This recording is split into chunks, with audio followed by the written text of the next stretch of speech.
이 세상을 살아가다 보면 참 우리가 하나님을 떠나 있는구나. 참 우리들의 본성은 하나님과 반대되는구나. 하나님을 잘 믿는다고 하면서도 제대로 잘 믿지 못하는 그런 안타까움이 참 많을 때가 많습니다. 그때 주님이시니까, 주님의 인자하심이, 주님의 사랑이 있으니까 내가 여기까지 오게 되었구나. 나의 생명이 연장되게 되었구나 라고 느껴질 때가 참으로 많습니다. 오늘 시편 기자 또한 그걸 느낀 것 같아요. 주의 인자하심이 생명보다 나음으로 나의 입술이 주를 찬양할 것이라. 할렐루야. 오늘 예배드리고 있는 저와 여러분이 이렇게 주님의 인자하심을 깊이 깨닫는 그런 시간 되기를 바랍니다. 이 시대를 살아가는 사람들의 특징 중에 하나가 불안이라 그래요. 얼마나 불안하면 우리나라의 자살률이 세계 1위라고 하잖아요. 하루 평균 30명 이상이 죽는다고 그래요. 여러분, 옛날에는 모진 목숨이란 말이 있었어요. 모진 목숨이란 말이 무슨 뜻인 줄 아십니까?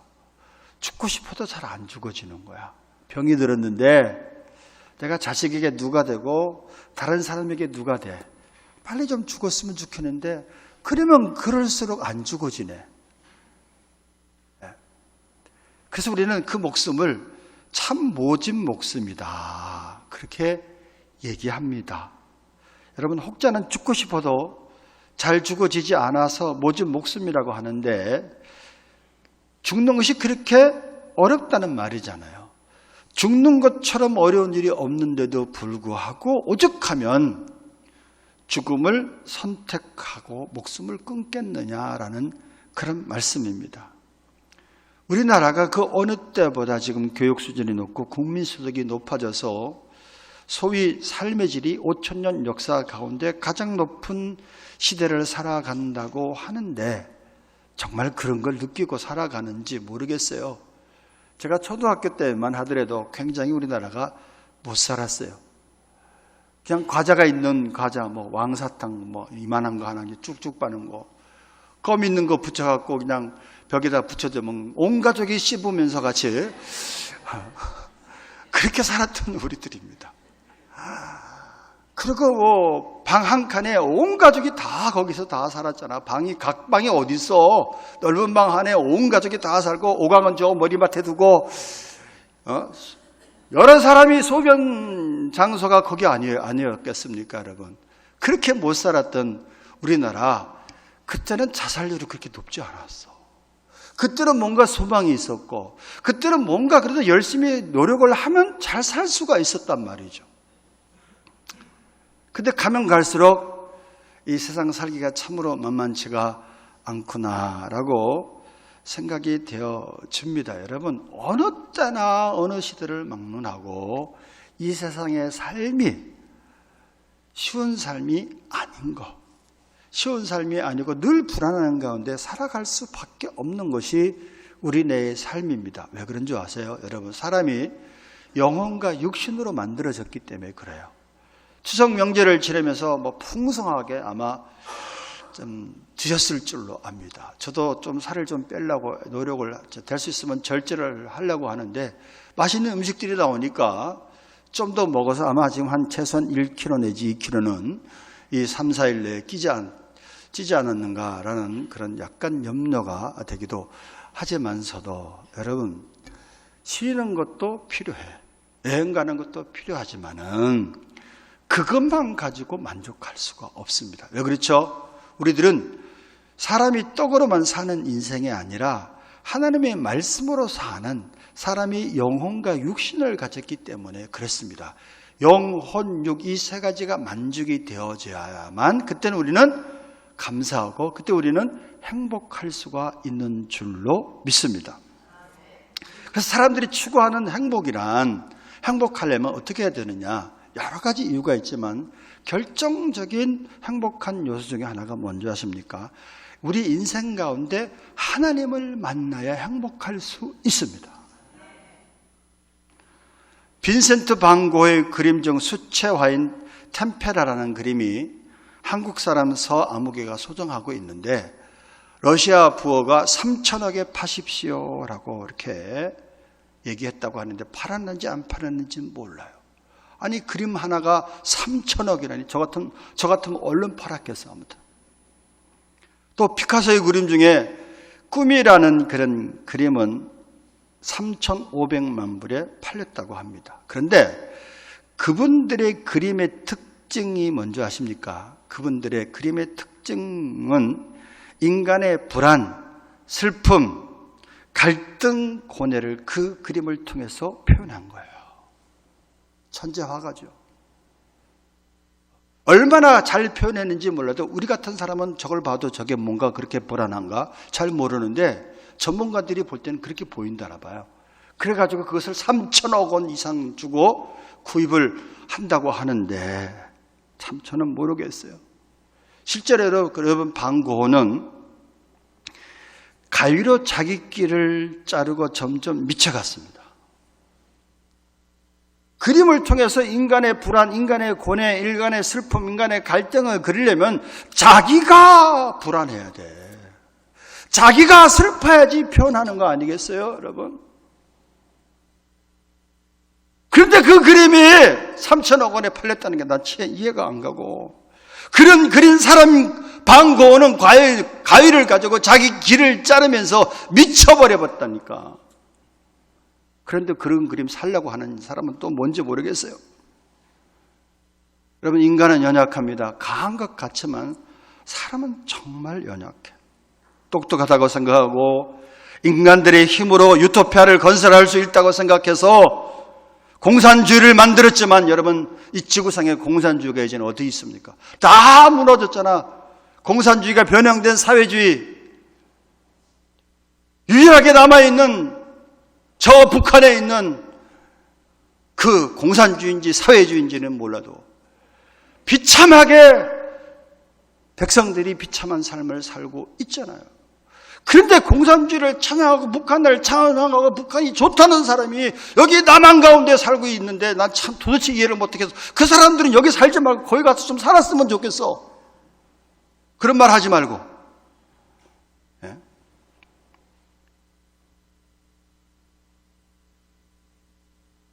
인간은 하나님을 떠나서는 자신의 존재 자체를 발견할 수가 없어요. 그래서 목이 마른 겁니다. 목이 마르니까 또 다른 것을 찾는 거야. 또 다른 것을 찾으면 잠깐 목을 막 가람을 면할 수 있지만 또다시 목이 마른 거야. 예수님이 말씀하신 것처럼 세상에 주는 물은 다시 목마르려니와. 왜 그렇죠?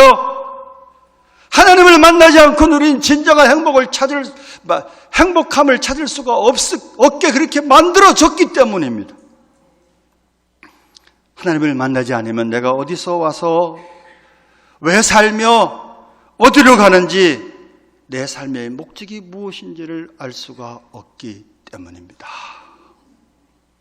오늘 교수 부인은 불교신자인데 부처상을 집에 두고 섬기는 아주 극심한 그런 불교신자였어요.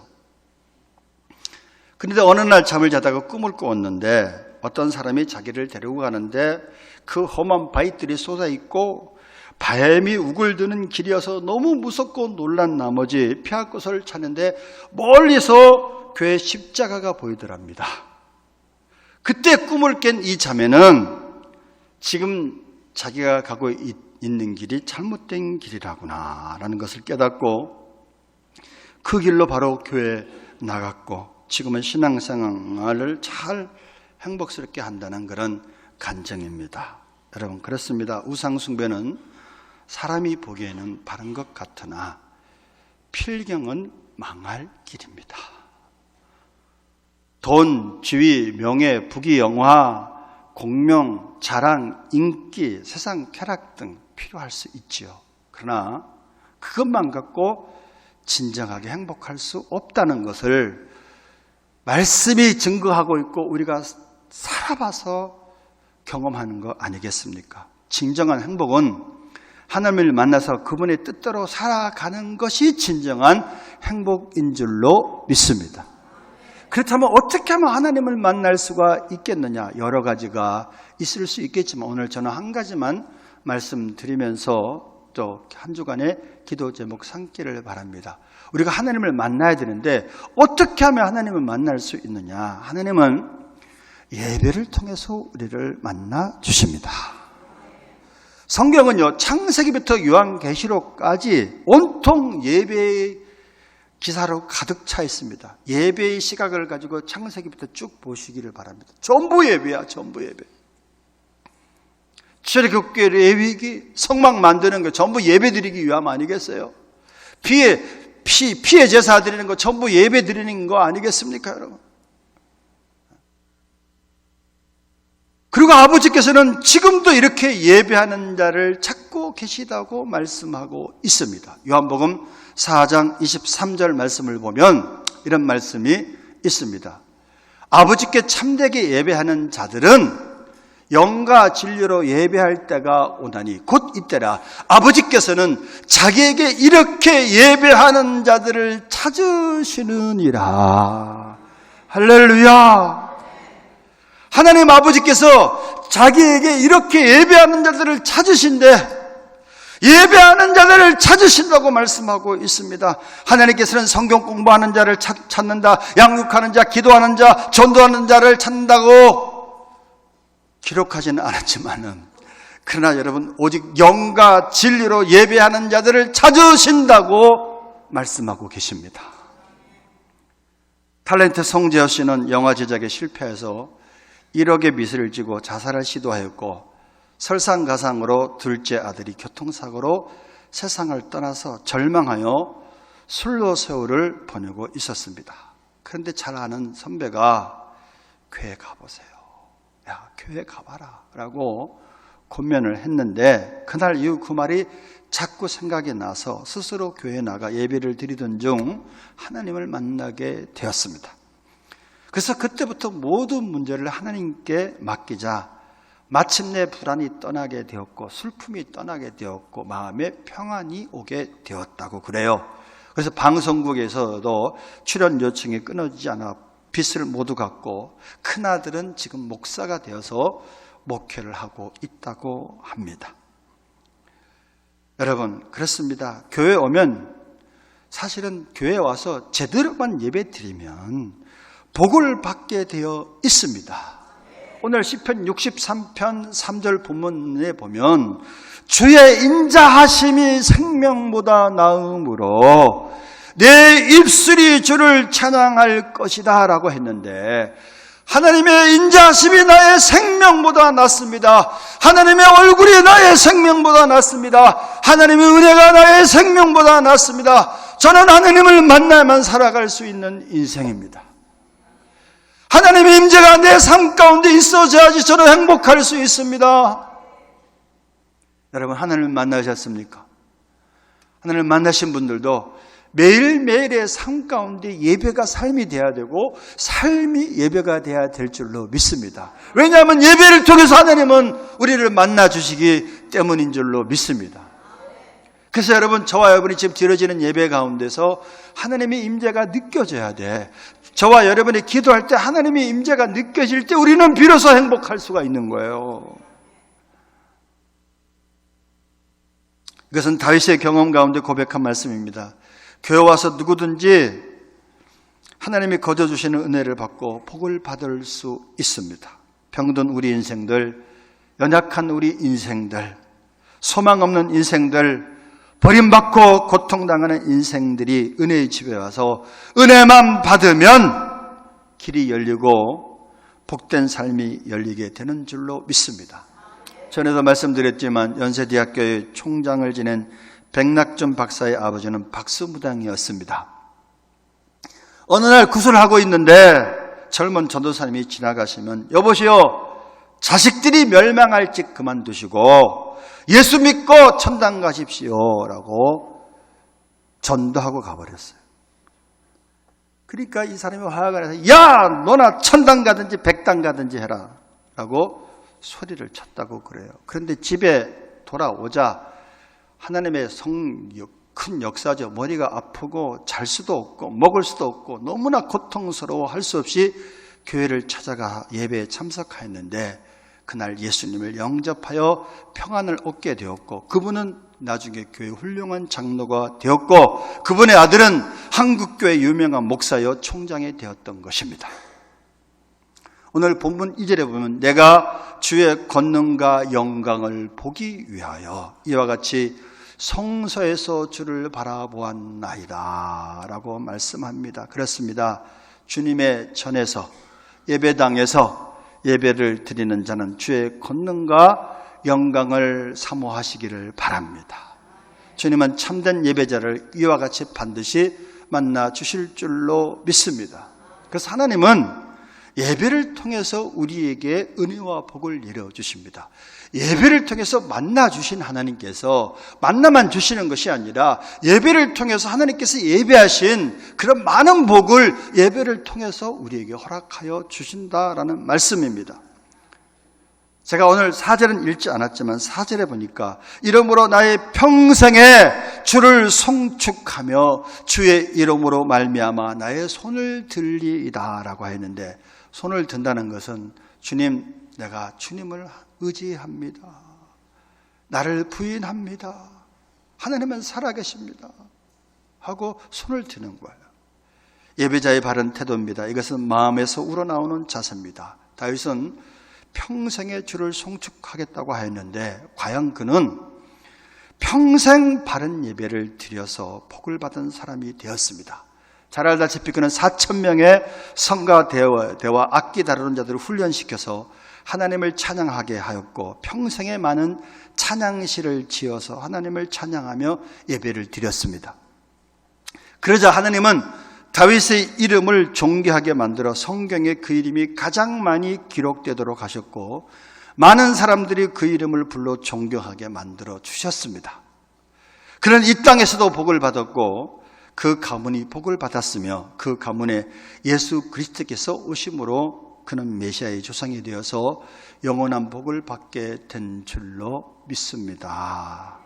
여러분, 이와 같은 복을 받기를 원합니까? 예배 잘 드립시다. 예배 성공, 인생 성공이 되는 것이고, 예배의 승리가 인생 승리가 되는 줄로 믿습니다. 왜? 예배를 통해 하나님 만나주시고 예배를 통해서 하나님께서 복을 주시기 때문인 줄로 믿습니다. 그래서 예배란 용어는 헬라어로 프로스쿠네인인데 이 뜻은 엎드려 절하게 입맞추기란 그런 뜻이라고 그래요. 시편 2편 12절 말씀을 잠깐 봅니다. 시편 2편 12절에 보니까 그의 아들에게 어떻게 하라? 입맞추라. 그렇지 아니하면 진노하심으로 너희가 길에서 망하리니 그의 진노가 급하심이라. 여호와께 피하는 모든 사람은 다 복이 있도다. 할렐루야. 그렇습니다. 구원받은 주의 백성들이 하나님의 아들이 이루신 십자가의 공로를 깨닫게 되고, 그렇구나, 나를 사랑하시되 얼마나 사랑하셨으면 독생자 외아들까지 아끼지 아니하시고 내가 내 죄로 말미암아 죽어서 심판받아야 될 것을 예수님이 대신 저 십자가에서 심판받게 하셔서 나를 구원하셨구나. 내가 무엇이건데 하나님이 나를 이렇게 사랑하셨는가. 그래서 예배 드릴 때마다 사실은 그 하나님의 사랑과 구원의 감격과 흥분을 가지고 감사의 축제를 드리는 것이 예배란 말씀이죠. 그래서 하나님은 예배를 기뻐하시는 겁니다. 그럼 그리스도인에게 있어 가장 중요한 임무는 뭐냐? 예배 드림입니다. 예배를 통해서 하나님은 우리를 만나주시고 예배를 통해서 예배하신 복을 주시기로 이미 작정이 되어 있기 때문입니다. 예배를 통해서 치유와 회복을 주시고 예배를 통해서 복과 은혜를 내려주시는 것입니다. 그래서 본문 제가 5절은 알겠는데 5절에는 뭐라고 말씀하느냐? 골수와 기름진 것을 먹은가 같이 나의 영혼이 만족할 것이라. 나의 입이 기쁜 입술로 주를 찬송하되 라고 말씀합니다. 그렇습니다. 예배 드리는 자에게 틀림없이 주어지는 복은 뭐냐? 평안과 기쁨의 복입니다. 또 하나 중요한 복이 있는데 또 하나는 치유입니다. 무슨 복이라고요? 치유. 진정한 예배는 우리를 변화시킵니다. 그 변화의 징조가 뭔지 아십니까? 눈물입니다. 여러분, 하나님께 예배를 드리다가 울어보신 적이 있습니까? 우리 교회는 예배를 드리면서 우는 분이 많습니다. 독실한 크리스천 의사 이병옥 장로님이 울어야 합니다라는 책을 오래전에 썼어요. 제가 그 책을 읽고 참 많은 감동을 받았는데, 암 전문가인 이 장로님은 많은 환자를 치료하면서 한 가지 중요한 특징을 보았습니다. 그것은 우는 사람은 산다는 사실입니다. 다른 말로 하면은 사람의 병은 대개 울지 않아서 생긴 것이라는 것이에요. 참는 건 좋은데 하나님 앞에서 우세요. 사람 앞에서는 참을런지 모르지만 하나님 앞에서는 우셔야 돼. 울지 않아서 병이 생긴대요. 울지 않아서.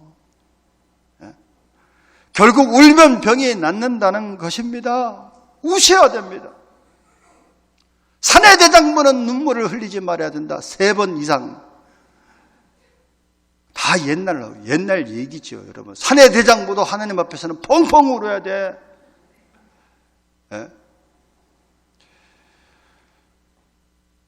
오래전에 영국 왕세자비 다이애나가 교통사고로 한많은 생을 마감했습니다. 그때 저도 봤는데 벤츠를 타고 막 엄청난 속도로 가다가 지하도로인가 거기서 쾅 하고 교통사고가 나서 다이애나비가 세상을 떠나게 됐는데, 아무리 비싼 벤츠라도 죽는구나 라는 우스운 얘기가 있었던 것입니다. 그때 영국은 물론 전 세계가 슬픔에 빠졌습니다. 많은 사람들이 텔레비전을 보고 눈물을 흘렸고 장례식이 거행되는 날은 전 영국이 흐느꼈습니다. 그런데요, 그 사건 이후에 영국의 심리 상담소로 상담을 받으러 온 사람이 반으로 줄었다고 합니다. 자신과 상관없는 일인데 왜 다이애나의 죽음 이후 심리적, 육체적 질병들이 줄어든 것일까요? 학자들은 다이애나 왕세자비로 인해 흘린 눈물이 그 해답이라고 말합니다. 이것을 두고 심리학자들은 다이애나 이펙트, 다이애나 신두림이라고 말합니다. 다이애나 때문에 흘린 눈물이 나의 상처를 치유한 것이다 라는 증거입니다. 우십시오. 남성들이여 드라마 보고 우셔요. 목사님, 우리 남편은 울지 말라도 드라마 보고 우래요. 50이 넘어가니까 왜 저렇게 눈물이 많아진지를 몰라요. 아무튼 치료하는 거예요. 치료하는 거. 울 때 여러분, 눈물의 축복. 울 때 우리의 심령이 이렇게 평안해집니다. 육체적으로도 굉장히, 의학적으로도 울 때 굉장히 안정이 된다. 울어야 사는 겁니다. 그래서 예수님은 팔복 가운데 두 번째 복을 뭐라고 말씀하셨죠? 애통하는 자가 복이 있나니 저희가 위로를 받을 것이며. 하나님 앞에 내 죄로 인해서 애통해야 되는 거야. 나의 연약함으로 인해서 애통해야 되는 거야. 한국교회 문제가 뭐냐? 오늘날 회개가 지금 없어. 회개의 눈물이 줄어들고 있어. 예배를 드리면서 울어야 됩니다. 하나님의 말씀을 들으면서 울어야 됩니다. 기도하면서 울어야 됩니다. 찬양하면서 울어야 됩니다.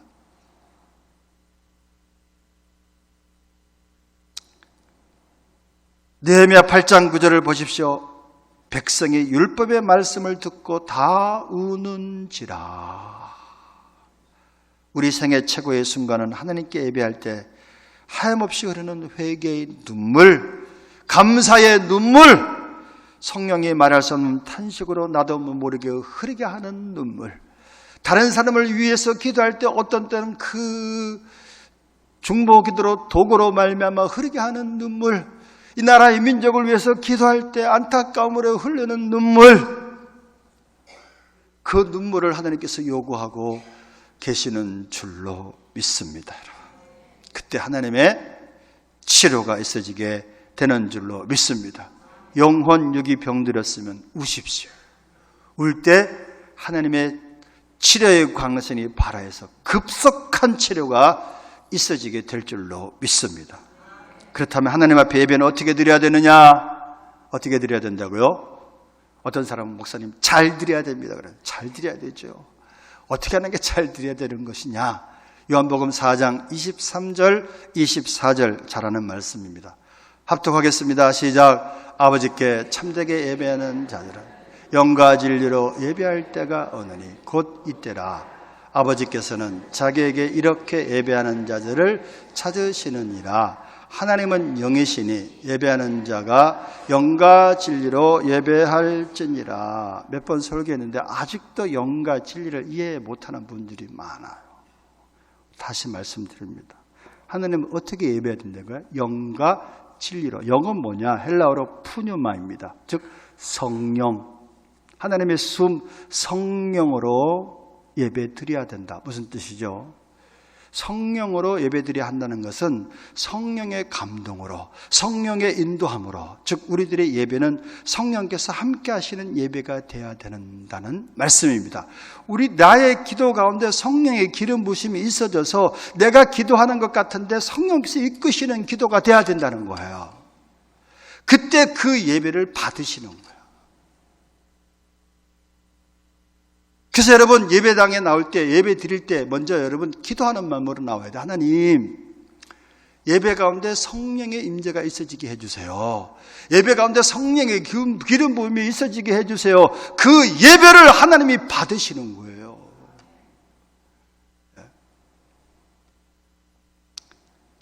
대표기도 하러 나오시는 분들, 때로는 나라와 민족을 위해서 기도해도 해야 돼. 근데 될 수 있으면은, 그리고 각 기관을 위해서 기도하는데 그건 평소 혼자 기도할 때 기도하시고, 주된 기도의 제목은 이 예배 가운데 성령의 임재가 넘치게 하여 주시옵소서. 그것이 주된 기도 제목이 돼야 된다는 말씀입니다. 둘째로 진리로 예배드려야 됩니다. 영은 성령으로 예배드려야 되고, 뭐라고요? 진리로. 전에 성경은 진정으로, 신령과 진정으로 이렇게 얘기되었어요. 진정이 뭐냐? 진심으로 드려야 된다, 중심으로 드려야 된다. 그것도 맞는 말이지만 여기서는 진리라는 말은 무엇이 진리입니까? 하나님의 말씀이 진리야.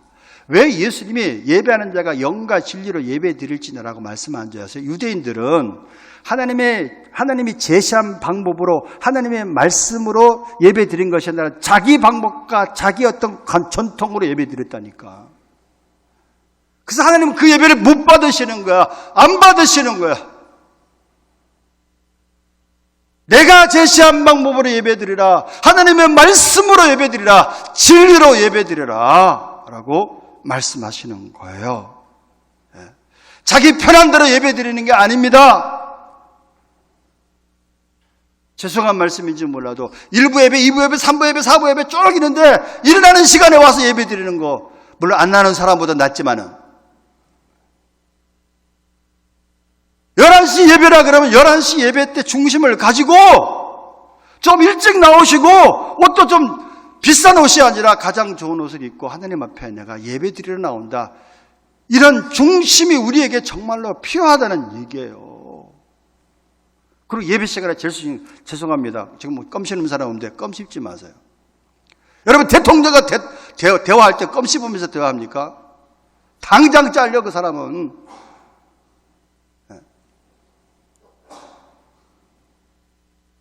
하나님의 말씀대로 예배 드려야 될 거 아니야. 하나님이 제시한 대로 예배 드려야 될까? 자기 방법과 자기 생각대로 예배 드리네. 예배는 재물이 필요한데, 제사는 재물이 필요한데, 재물은 죽여서 드렸습니다.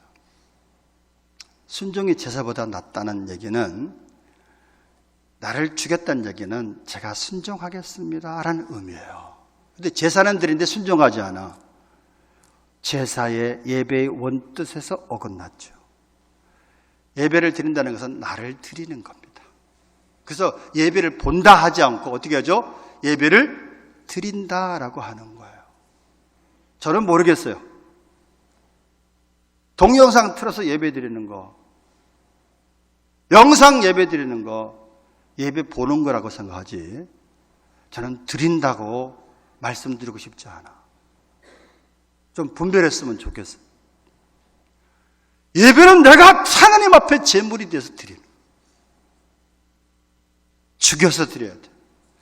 아버지 뜻이 무엇입니까? 영과 진리로. 그래서 주님의 뜻을 이루소서 고요한 중에 기다리니 진흙과 같은 날 빚으서 주님의 형상 만드소서. 이런 마음으로 드려야 된다는 거예요. 주님의 뜻을 이루소서 이 진흙과 같은 나를 빚어주시옵소서. 하나님의 말씀에 어긋나는 내 삶을 주님의 말씀으로 조명하셔서 성령으로 조명하셔서 말씀 안에 예배 드리는 삶이 되게 해 주시옵소서. 주님의 형상 만들어 주시옵소서. 이런 자세로 예배를 드려야 된다는 말씀입니다. 왜? 하나님은 영이시기 때문에. 하나님은 영으로 오셔서 성령으로 오셔서 우리를 만나주시기 때문입니다. 23절을 다시 보겠습니다. 오늘 요한복음 4장 23절 아버지께 참되게 예배하는 자들은 영과 진리로 예배할 때가 오나니 곧 이때라. 아버지께서는 자기에게 이렇게 예배하는 자들을 찾으시느니라. 그 전에는 영과 진리로 예배하고 싶어도 할 수가 없었습니다. 왜 그렇죠? 그 전엔 예수님이 오시기 전입니다. 잘 들으세요. 예수님이 오시기 전에는 하나님은 사람이 지은 성전에 계신다고 약속했어. 그래서 예배 드리는 사람들은 예루살렘 성전으로 멀리서도 올라갔던 겁니다. 천지 만물 어디든지 계시는 하나님이시지만 하나님과 우리 사이에 죄가 있기 때문에 하나님과 우리가 만날 수가 없었어요. 그래서 하나님께서 만나는 장소를 하나님께서 선택해서 그걸 성전이라 그럽니다. 하나님과 만나는 장소가 성전이었습니다. 성전에서 뭘 했다고요?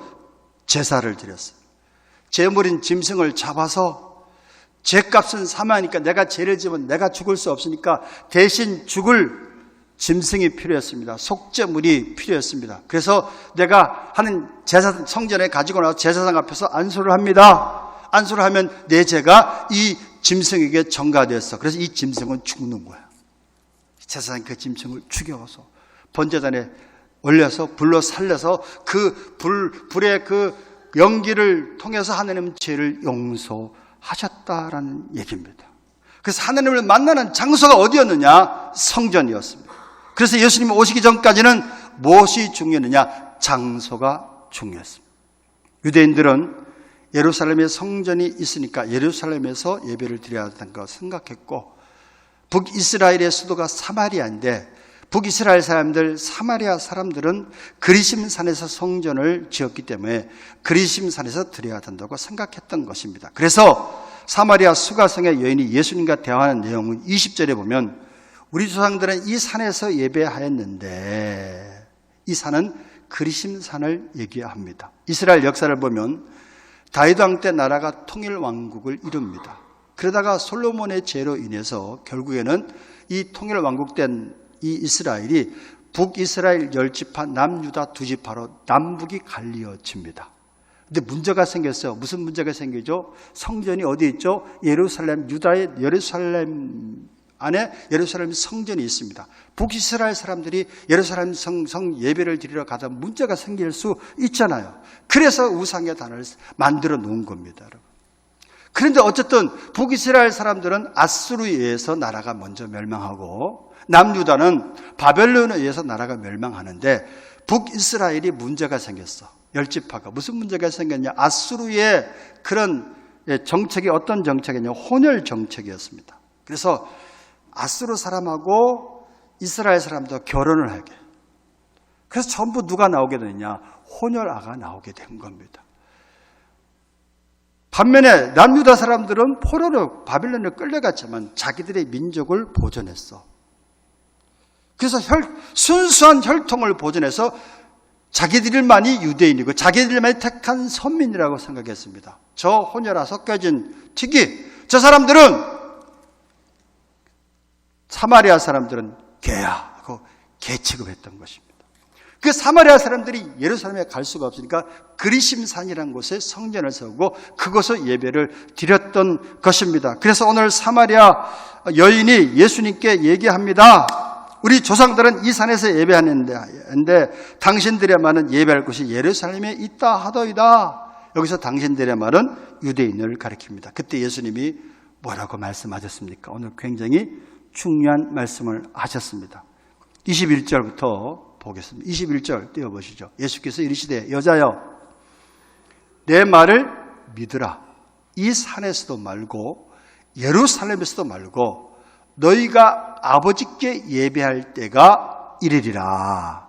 너희는 알지 못하는 것을 예배하고 우리는 아는 것을 예배하노니 이는 구원이 유대인에게서 남이니라. 그래서 구원이 유대인에서 났다는 얘기는 예수님이 유다 족속으로서 예수님 메시아로 이 땅에 태어났기 때문에 이제는 영과 진리로 예배할 때가 바로 이때다. 그러니까 장소가 중요한 것이 아니라 누가 예배 드리냐가 중요하고 어떻게 예배 드리냐가 중요하다. 어떻게 예배 드려야 된다고요? 영과 진리로 예배를 드려라. 하나님은 이렇게 영과 진리로 예배하는 자들을 찾으시느니라 라고 복된 말씀을 선포하신 줄로 믿습니다. 왜 그렇죠? 장소가 중요한 것이 아니라 누가 어떻게가 중요하게 되었다는 말입니다. 예수님이 오셨기 때문입니다. 예수님이 오셔서 하나님과 우리 사이에 막힌 죄의 담을 허셨습니다. 예수님이 속죄물이 되셨습니다. 화목제물이 되셨습니다. 그래서 이제는 예수님의 보혈을 의지함으로 이젠 하나님이 우리에게 올 수 있고 우리가 하나님께 갈 수 있는 길이 열리게 되었으므로 이제는 이때는 예루살렘 성전에서도 말고 그리심산도 중요한 것이 아니라 영과 진리로 예배하는 자가 중요하다라고 말씀하는 줄로 믿습니다. 아멘. 23절, 24절 다시 봅니다. 23절 아버지께 다 같이 합독합니다. 시작. 아버지께 참되게 예배하는 자들은 영과 진리로 예배할 때가 오나니 곧 이때라. 아버지께서는 자기에게 이렇게 예배하는 자들을 찾으시느니라. 하나님은 영이시니 예배하는 자가 영과 진리로 예배할지니라. 아멘. 영과 진리로 예배할 때 하나님은 만나 주십니다. 영과 진리로 예배할 때 하나님은 복을 주십니다. 할렐루야. 여러분, 예배의 복입니다. 특별한 장소가 아니라 예수님이 이로 예배드리는 어느 교회든 가서 내가 속한 교회 가서 예배를 드리면 드리되 어떻게 예배를 드리라고요? 영과 진리로 예배 드릴 때 하나님은 만나 주시고 하나님은 만나 주실 뿐만 아니라 평안과 기쁨을 주시고 하나님께서 예배하신 모든 복을 영과 진리로 예배 드리는 모든 자에게 허락하여 주시는 줄로 믿습니다. 그래서 예배 성공, 인생 성공의 공식이 성립이 되고 예배 승리, 인생 승리의 공식이 성립되는 줄로 믿습니다. 미랄 가족들이여, 하나님이 기뻐하시는 영과 진리로 예배 드리는 그런 저와 여러분 되시기를 주님의 이름으로 축원합니다.